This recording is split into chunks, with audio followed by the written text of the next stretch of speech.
हा केक बनवताना मला बेकर कमी पण क्राफ्टिंग टीचर असल्यासारखा जास्त फील येत होता, कारण की या केकसाठी जो मेसेज बॉक्स बनवायचा होता यावर मला केकपेक्षा पण जास्त मेहनत घ्यावी लागली आहे।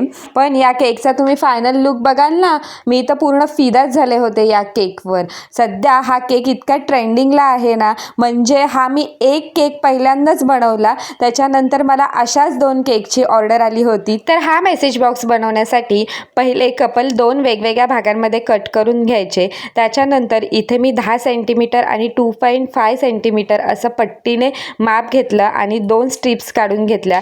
त्यातल्या एका स्ट्रिपला मी अशा पद्धतीने कटिंग करून घेतलं। कट केलेली स्ट्रिप टाकून द्यायची नाही, ती तशीच ठेवायची, पुन्हा आपल्याला ती लागणार आहे। त्याच्यानंतर मी इथे बेबीच्या बाबाला लावून घेतली आणि त्यानंतर मागचा जो भाग आहे तो देखील चिटकवून घेतला। त्यानंतर ती जी स्ट्रिप होती जी मी तुम्हाला सांगितली टाकून द्यायची नाही, ती इथे मी रिबिनला लावलेली आहे। त्याच्यानंतर त्या स्ट्रिपला मी इथे बेबी आणि बेबीची मम्मा लावलेली आहे।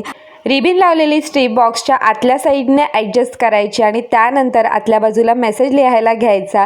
मेसेज हा ब्लॅक पेननीच लिहा, म्हणजे छान दिसेल। आणि दुसरी गोष्ट म्हणजे चांगल्या अक्षरातच लिहा, तुमचं अक्षर चांगलं नसेल तर दुसऱ्या कोणाकडून तरी लिहून घ्या, पण छान पद्धतीने हा मेसेज बॉक्स रेडी करा। त्यानंतर केकवर मी मेसेज बॉक्स चिटकवून घेतला आणि वरती बेस्ट हबी आणि खाली सुपर डॅड असं लिहिलं। आता हे लिहून झाल्यानंतर केक सेट व्हायला ठेवायचा, नाहीतर स्ट्रिप आतबाहेर करत राहिलात तर हे जे नाव लिहिलं आहे ते पुसलं जाऊ शकतं, हे होऊन देऊ नका। आणि त्यानंतर मी इथे मिनी हार्ट्स काढून घेतले आणि आपला केक रेडी झालेला आहे। तर हा क्यूट केक तुम्हाला कसा वाटला खाली नक्की कमेंट करून सांगा। भेटूया पुढच्या व्हिडिओमध्ये, तोपर्यंत बाय बाय।